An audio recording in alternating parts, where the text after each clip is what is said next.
দেখুন বিনস আলুগুলো ভাজার জন্য আমি ছোট ছোট করে বিনস আলুগুলোকে কেটে নিয়েছি।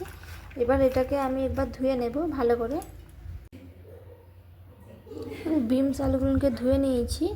এবার আমি এর মধ্যে দিয়ে দেব 1 চামচের মতো নুন আর অল্প পরিমাণে হলুদ দিয়ে এটাকে মেখে নেব। মেখে এটাকে আমি একটুক্ষণের জন্য রেখে দেব।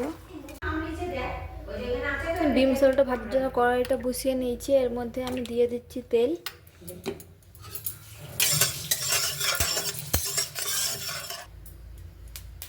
দেখুন এর মধ্যে এবার দিয়ে দেবো বিনস আলু।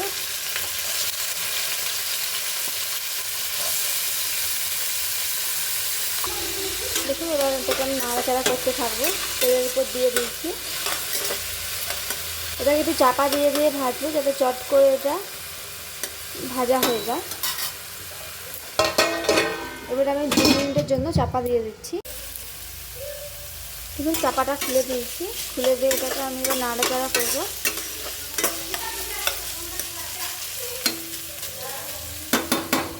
আবার এটাকে আমি একটুখানির জন্য চাপা দিয়ে রেখে দেবো। দেখুন এবার আমি এটাকে নাড়াচাড়া করবো।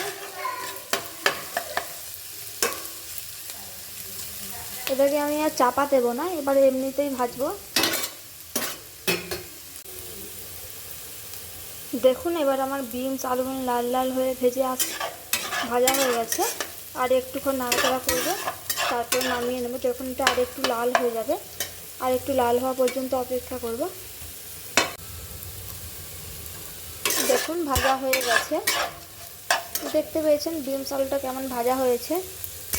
অনেকেই অনেক কিছু খেয়েছেন বিনসের তরকারি। একবার বিনস আলু ভাজা করে গরম গরম ভাতের সাথে খেয়ে দেখবেন, খেতেও খুব ভালো লাগবে। এবার আমি এটাকে নামিয়ে নেবো। এটা আমার হয়ে গেছে।